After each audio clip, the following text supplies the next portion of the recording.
We ended our June video with wheat harvest, one of the busiest times of the year. July includes a lot of post-harvest work, such as picking up the straw bales that were baled in June.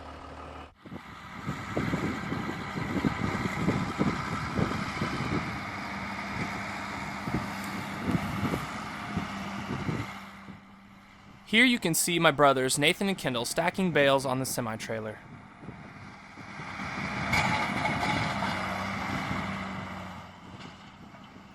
If they ever add synchronized bale stacking to the Olympics, you can bet that we'll be one of the participants.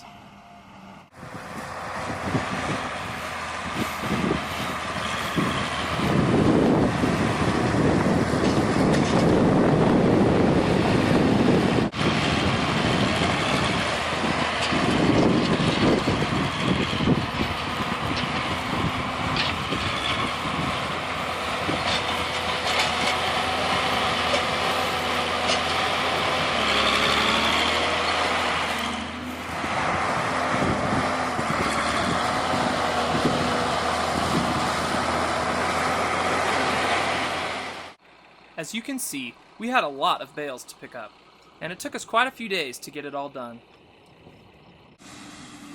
Once the bales are loaded onto the trailer, we will take them back to the farm and unload them to store until the winter time when we will feed them to our cattle. Here is Nathan unloading the bales.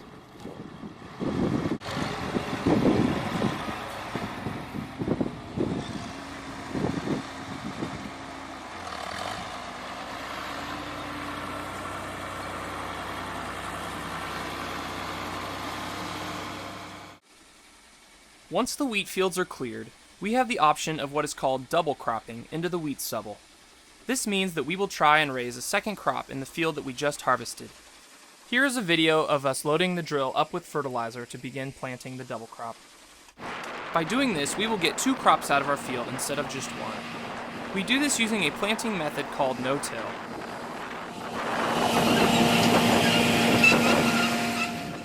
As you can see here, our no-till drill is able to plant the seeds underneath the wheat stubble without tilling the soil. This method reduces compaction on the soil and allows for residue to be kept on the soil to prevent erosion that might harm the plants.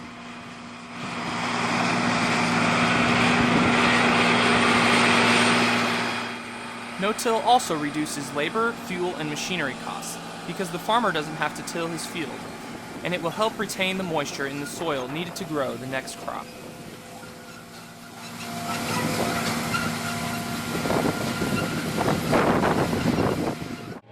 Here is the view from inside the cab.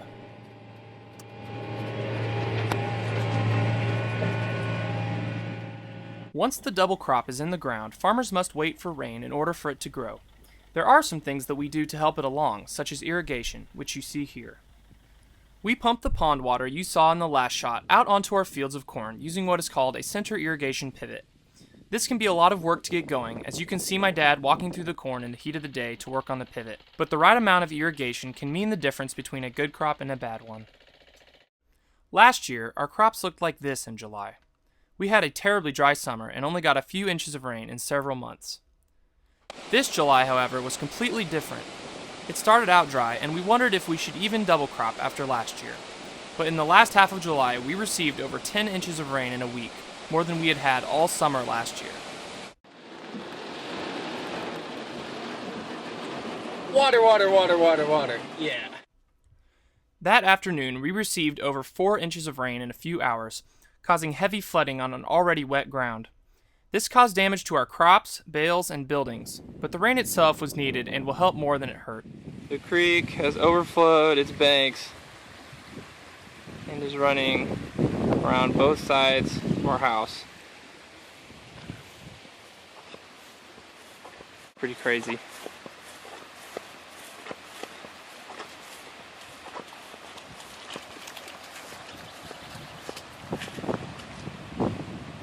So yeah, we got a little rain. The good news about the rain is that it made all of our crops grow. Even our dryland corn looks like it's been irrigated.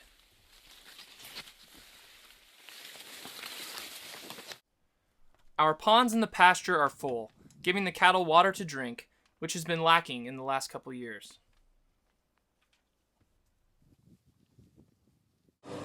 course, the rain also makes weeds grow, which are a farmer's worst enemy.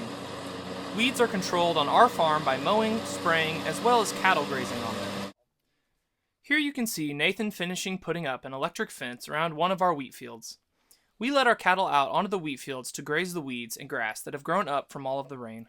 This helps us because we don't have to spend money on more feed for the cattle. As I have mentioned in past videos, weather is a huge part of farming, and the hardest part of it is that you can't control it. Last year we had no rain. This year we had too much. But as any farmer will tell you, that's just the way it goes, and we must continue to work our hardest to feed the world despite wind, rain, hail, snow, sleet, or tornadoes.